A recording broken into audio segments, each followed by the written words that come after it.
कुमार गोस्वामी जी। राधे राधे महाराज जी। महाराज जी, सर्वधर्म परित्यज्य मामेकम शरणम व्रज। महाराज जी, गीता में भगवान ने कौन से धर्म को छोड़ने की बात की? भाई भाई का एक धर्म है, पिता पुत्र का एक धर्म है, पति पत्नी का एक धर्म है, भाई बहन का धर्म है, एक मित्र मित्र का धर्म है, एक समाज का धर्म है। बहुत से रिश्ते नाते अपने जो कर्तव्य कर्म है ये सब धर्म के अंतर्गत आते हैं। तो भगवान कह रहे सर्वधर्मान परित्यज्य, तुम इन सब धर्मों को त्याग दो, एकमात्र मेरे से संबंध करो।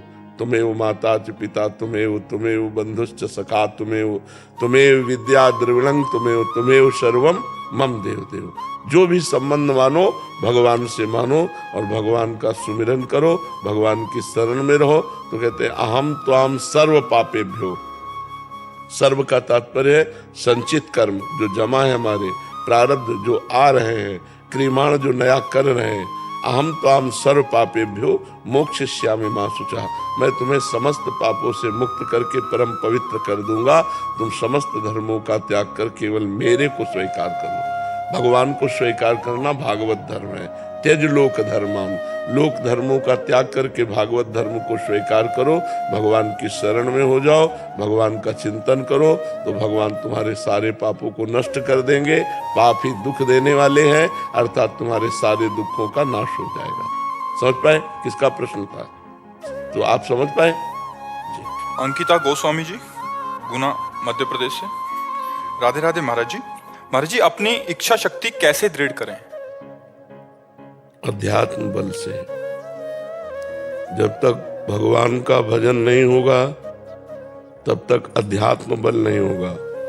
अध्यात्म बल के बिना निश्चय नहीं पक्का होता। जैसे भीष्म जी का अध्यात्म बल पक्का है, तो एक बार व्रत ले लिया, अखंड ब्रह्मचारी रहूंगा, तो जीवन में कभी नहीं तोड़ा। तो हमारा जो निश्चय, हमारी जो इच्छा शक्ति परिपक्व दृढ़ हो, उसके लिए हमें नाम जप चाहिए। नाम जप के लिए पवित्र आहार चाहिए। पवित्र आहार के लिए धर्म पूर्वक कमाया हुआ धन होना चाहिए। धर्म जानने के लिए शास्त्रों का स्वाध्याय होना चाहिए, सत्संग सुनना चाहिए। तो शास्त्रों का स्वाध्याय, सत्संग और धर्म के द्वारा कमाए हुए अन्न से अपने उदर का पोषण और नाम जप, इससे सब ठीक हो जाएगा।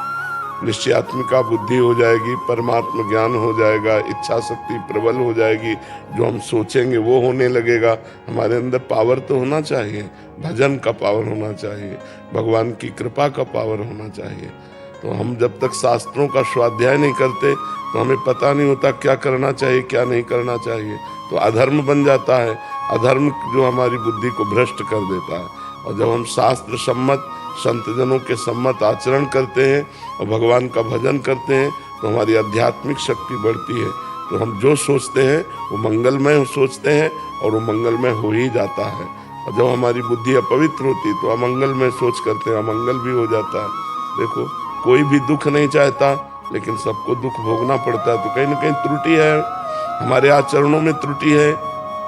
हम चाहते सुख हैं, क्रिया करते सुख के लिए है, दुख कभी नहीं चाहते, पर दुख पिंड नहीं छोड़ रहा। इसका मतलब हमारी क्रियाएं गलत हैं, हमारी धर्म विरुद्ध आचरण है। धर्म विरुद्ध आचरण का फल दुख है, धर्मयुक्त आचरण का फल सुख है। और परमानंद की प्राप्ति भगवान के भजन से होती है। तो दुख सुख दोनों से ऊपर उठकर परमानंद में हमारी वृत्ति रहे, इसलिए हमें हर समय नाम जप करना चाहिए।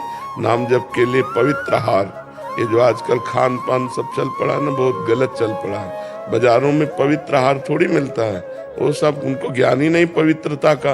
बस तुम अपनी जबान के स्वाद के लिए ये वो इधर उधर का खरीद के खाओगे, बुद्धि खराब होगी। और फिर कहते हैं हमारा भजन में मन नहीं लगता।